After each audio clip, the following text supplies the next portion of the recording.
الکحل اور اسپرٹ کے بارے میں سوال کیا جاتا ہے، یہ کتنا عام ابتلا ہے کہ اس سے بچنا تقریباً ناممکن ہو چلا۔ دیکھا جائے اس کی کس قدر ابتلا ہے، کس قدر یہ چیز عام ہے کہ ہماری بہت سی ادویات انگریزی، ان میں اکثر و بیشتر یہ الکحل کی آمیزش ہوتی ہے، بہت قلیل مقدار میں صحیح۔ انگریزی مشروب جتنا بھی ہے اس میں کچھ نہ کچھ مقدار میں اکثر و بیشتر یہ الکحل موجود ہے۔ ہومیوپیتھک میں تو الکحل ہوتی ہی لازم ہے، کچھ نہ کچھ مقدار۔ پھر یہ جو ہماری انک ہے، یہ پوائنٹر ہے، پین ہے، مارکر ہے، اس کا فوراً خشک ہونا یہ اسپرٹ کی وجہ سے۔ اور اسپرٹ یہ الکحل کا مغز ہے، اس کا خلاصہ یا اس کا جوہر ہے۔ تو یہ مسئلہ، پھر یہ جتنے خوشبویات ہیں، سینٹ وغیرہ، سپرے، اس میں بھی اس کی آمیزش یقیناً ہوتی ہے۔ تو یہ بہت زیادہ ایک ابتلاء عام کا مسئلہ بن گیا۔ کیا امیر، کیا غریب، کیا سکول والے، کیا یونیورسٹیوں والے، کیا علماء، کیا پیران اعظام، کوئی بھی ان سے بچ سکے، یہ تقریباً ناممکن ہو چلا ہے۔ تو اس سلسلے میں غور کی ضرورت پیش آئی کہ اگر اس میں کچھ گنجائش کسی پہلو سے ہو تو پھر گنجائش رکھی جائے، اور اگر کسی پہلو پر بھی گنجائش نہیں تو پھر اس کی حرمت کا حکم ظاہر بیان کیا جائے۔ اس مقصد کے تحت میں نے اس مسئلے کو تفتیش کیا۔ میں کس نتیجے پر پہنچا، یہ آپ میری گفتگو سنیں آخر تک تو بات پوری سمجھ آئے گی۔ ایک چیز ہے خمر۔ خمر کا ایک ذرہ یا ذرے سے بھی تھوڑا حصہ اگر موجود ہے تو وہ پلید بھی ہے، حرام بھی ہے، اور اس پر حد شرعی جاری ہوتی ہے۔ جبکہ کچھ ایسی چیزیں ہیں جن پر خمر کا اطلاق نہیں، ان میں بسا اوقات یہ ہے کہ نشہ ہو تو پھر حد لگے گی، نشہ نہ ہو تو حد نہیں۔ باقی سزا لتر بولا ایک الگ بات ہے۔ پھر کچھ ایسے مشروب ہیں جو مدینہ شریف کے ماحول میں رائج نہیں تھے، اور ان کا اصل بھی اجزائے ترکیبی پاک ہیں، ان میں اگرچہ نشہ پیدا ہوتا ہے لیکن ان کی نجاست کا حکم اختلافی ہے۔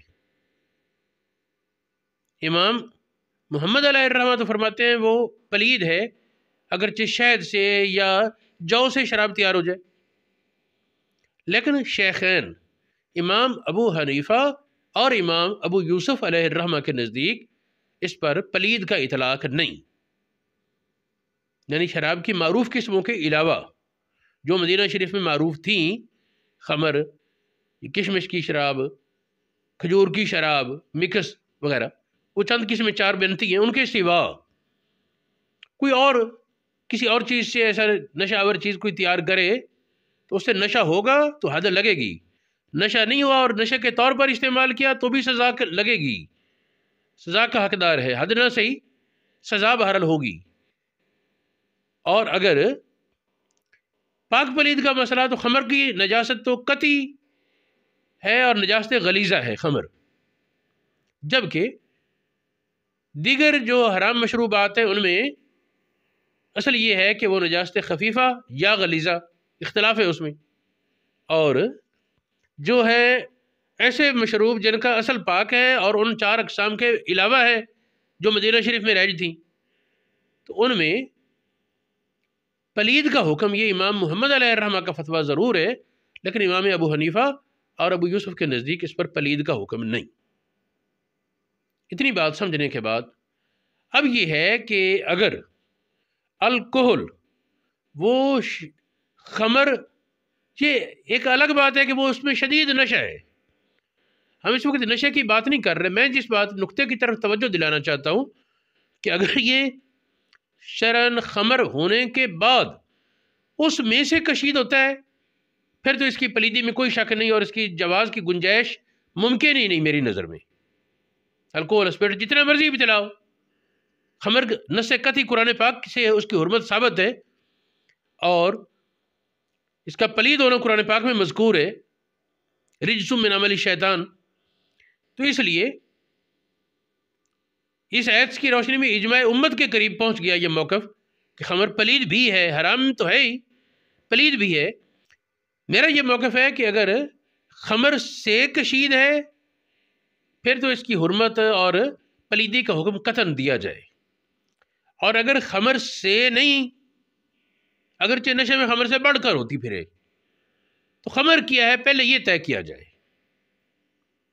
شرعاً خمر کیا ہے۔ اس میں بہت سے اقوال علماء کے موجود ہیں، لیکن ہم امام ابو حنیفہ کے پیروکار امام ابو حنیفہ کی تحقیق کو بیان کرتے ہیں، اور باقی باتیں بعد میں۔ تو امام ابو حنیفہ جو کہ تابعین میں سے ہیں، اور امت کی 70% سے زائد آبادی ان کی تقلید کر کے اللہ رب العالمین کی عبادت کرتی ہے، ان کو اللہ پاک کی بارگاہ میں اپنے لیے حجت اور دلیل جانتی ہے۔ آپ فرماتے ہیں کہ انگوروں کا کچا پانی اسے رکھا جائے یہاں تک کہ اس میں ابالا پیدا ہو جائے، وہ گاڑھا ہو جائے، اس کے اوپر جھاگ آ جائے، اب وہ خمر ہے، اور خمر ہونے کے بعد اس کو پکائیں، اس میں جو مرضی تبدیلی کریں وہ پلید ہے، الا ماشاء اللہ۔ بعض علماء سرکہ بنانے کے بارے کہتے ہیں کہ اس سے پاک ہو جائے گا، وہ ایک الگ بات۔ اچھا، یعنی وہ بھی ایک پہلو موجود ہے، لیکن اس وقت تو ہم بات کر رہے ہیں خمر بننے کے بعد اگر یہ کشید ہوتا ہے تو میرا موقف واضح ہے کہ پھر یہ پلید ہے، حلال نہیں۔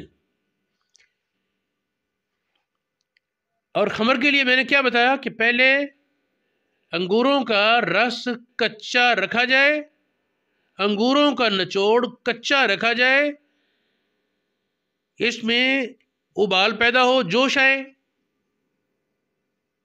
اور پھر یہ گاڑھا ہو جائے اور اوپر جھاگ آ جائے، تو یہ ہے خمر۔ یہ دیکھیں کہ کچھ میں اس کے حوالہ جات پیش کر دیتا ہوں۔ مبسوط سرخسی، اس میں موجود ہے الخمرو ینیو من ماء العنب، انگور کا پانی کچا، المشتد جو گھٹا ہو گیا، بعد ما غلی، اس میں ابالا پیدا ہونے کے بعد، وقذف بالزبد، اور جھاگ پھینکے۔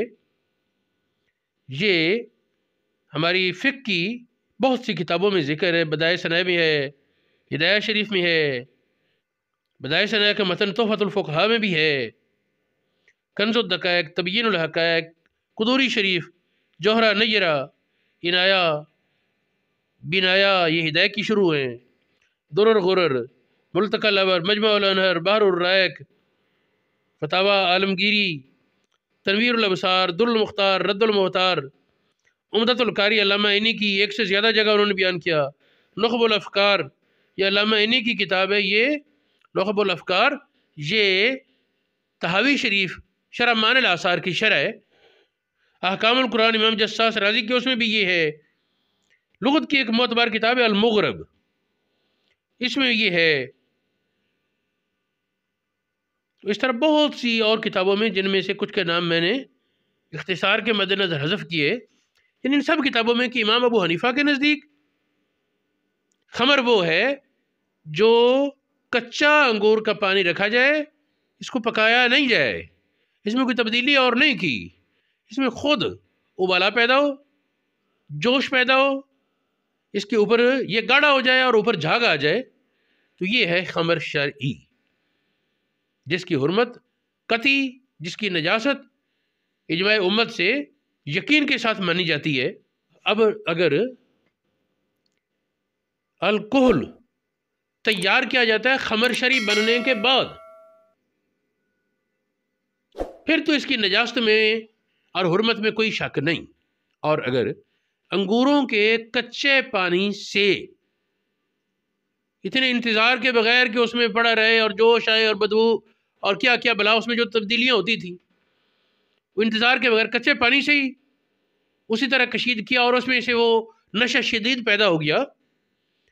تو صرف انگوروں کا کچا پانی جس میں نشہ پیدا ہو جائے اس سے وہ خمر شرعی نہیں بنا، تو اس پر پلید کا حکم بھی ابھی نہیں آئے گا. یہ ایک بات قابل توجہ تھی. اور ایک قاعدہ ہے نا، البلیۃ اذا عمت خفت، مصیبت عام ہو تو اس میں تخفیف ہو جاتی ہے. یہ بات بھی قابل غور ہے کہ صحیح تو یہ کیمیا دان بتا سکتے ہیں، جو ان کیمیائی اجزاء کو تیار کرتے ہیں انہیں بہتر پتہ. کچھ دوست بتاتے ہیں کہ یہ گنے سے زیادہ تر کشید کی جاتی الکحل. اب اگر گنے سے تیار ہو پھر اس پر وہ حرام قطعی اور نجاست غلیظہ کا حکم تو جاری نہیں ہو سکتا. اسی طرح بہت سے لوگ بیان کرتے ہیں کہ یہ کھجوروں سے تیار ہو جاتی ہے، انگوروں سے بھی تیار ہو سکتی ہے. تو کم از کم شک تو پیدا ہوا کہ یہ کس چیز سے تیار ہے جو یہ ہمارے سامنے الکحل ہے، اسپرٹ ہے. تو یہ تازہ میں نے کسی عزیز سے پوچھا ہے 2 دن پہلے، تو انہوں نے، ان کا بھی اس فیلڈ سے تعلق ہے، انہوں نے بتایا کہ ہمارے دور میں گنے کے رس سے زیادہ تر تیار ہو رہا ہے الکحل. تو یہ چیز اگر گنے کے رس سے ہے پھر تو اس کا اس طرح پلید ہونا ہی اختلافی ہے. اگرچہ نشہ پیدا ہے، نشے میں شک نہیں، لیکن پلید ہونا اختلافی امر ہے. اس میں کوئی شک نہیں کہ اس سے بچنا ضرور چاہیے تھا، لیکن یہاں ابتلاء عام ہے اور اس کو نشے کے طور پر استعمال اگر کوئی کرے گا تو گناہ گار بھی ہوگا اور سزا کا حقدار بھی ہوگا. جس طرح دوسری حدیث پاک ہے کل مسکر حرام، لیکن اس میں نشہ تو اتنا شدید ہوتا ہے کہ موت واقع ہونے کا اندیشہ ہے. تو یہ اسپرٹ یا الکحل اگر اس کی کشید خمر شرعی بنے بغیر ہو تو پھر اس میں اختلاف کی روشنی میں نجاست کا حکم نہ لگایا جائے. تو اب اگر کوئی ڈاکٹر ٹیکا لگانے کے لیے اسپرٹ جسم پر لگاتا ہے، کوئی زخم کو صاف کرنے کے لیے اسپرٹ لگاتا ہے، کسی مشروب میں ایلوپیتھک یا ہومیوپیتھک میں اس کے چند ذرات موجود ہوں تو اس پر پھر پلید کا حکم نہ لگایا جائے. یہ جو میری تحقیق ہے اور یہ کوئی حرف آخر نہیں، اس میں مزید تحقیق کی گنجائش ہے، لیکن ضد کے بجائے کہ حضرت فلاں نے فرما دیا اور بس، یہ نہیں. تحقیق کے لیے ان بزرگوں نے خود تحقیق کا دروازہ کھولا اور کہا کہ جب انہوں نے اپنے اساتذہ سے بعض مسائل میں اختلاف کیا، یہاں دکھ سے کہنا پڑتا ہے کہ کچھ لوگوں کے ذہن میں ہوتا ہے فلاں کی تحقیق کے بعد تحقیق کا دروازہ بند، جو اختلاف کرے گستاخ بے ادب. تو یہ حماقت سے زیادہ کچھ نہیں. امام ابو حنیفہ کے شاگرد امام ابو یوسف اور امام محمد علیہ الرحمہ نے 2/3 مسائل میں، 2/3 سے زیادہ مسائل میں اختلاف کیا اور کسی نے ان کو آج تک گستاخ یا بے ادب تو نہیں کہا. تحقیق میں جو دلائل کی بنیاد پر اختلاف ہوتا ہے اس کی وجہ سے گستاخی بے ادبی کے فتوے لگانا وہ حماقت اور گمراہی سے کم نہیں. اللہ رب العالمین ہدایت عطا فرمائے. یہ ایک مجموعہ ہے الفقہ اسلامی کے نام سے. یہ ہندوستان میں، بھارت میں علماء کا ایک اکٹھ ہوا تھا جس میں بڑے بڑے اکابر علماء موجود تھے. آج سے تقریباً 20 سال پہلے، یہ مارچ 2000 میں پہلی بار چھپی ہے یہ کتاب. تو اس کتاب میں یہ الکحل کے مسئلے کو انہوں نے بحث کی. اس میں باقاعدہ شاہ احمد رضا خان کے مدرسے کے اکابر فضلاء تھے. اس میں صفحہ 185 پر الکحل کے مسئلے کے بارے کہتے ہیں. پہلے خمر کی انہوں نے تعریف بیان کی، اس کے بعد کہتے ہیں الکحل، اسپرٹ، ٹنکچر شرعی نقطۂ نگاہ سے خمر نہیں. اگر الکحل وغیرہ شیرہ انگور کے علاوہ دوسری چیزوں سے بنا جائے تب تو زہر ہے، اور شیرہ انگور سے تیار کیے جانے کی صورت میں بھی خمر میں داخل نہیں ہو سکتا، اس لیے کہ خمر انگور کا کچا پانی ہوتا ہے جسے پکایا نہیں جاتا، اور الکوہل وغیرہ کے لیے آگ پر پکایا جانا ضروری ہے۔ نہیں، یہ ان مشروبات سے ہے جن کی حرمت پر ہمارے ائمہ کرام کا اتفاق ہے، اس لیے کہ جن شرابوں کی حرمت پر ہمارے ائمہ کرام کا اتفاق ہے ان کی 3 قسمیں: عصیر، نقی التمر، نقی الزبیب، اور الکوہل وغیرہ کی حیث ترکیبی مذکورہ 4 قسموں سے جدا ہے، تو ان کا شمار ان مشروبات محرمہ متفقہ میں کیوں کر ہو سکتا ہے؟ ہاں یقیناً ان کا شمار ان مشروبات سے ہوگا جو شیخین رحمہ اللہ کے نزدیک حد اسکار سے کم میں اغراض صحیحہ کے لیے حلال ہیں، اور امام محمد کے نزدیک ناپاک و حرام۔ موجودہ زمانے میں اسپرٹ آمیز دواؤں کے استعمال میں عموم بلوہ کی حالت یقیناً پیدا ہو چکی ہے، تو یہ آخر تک یہ بات ہے۔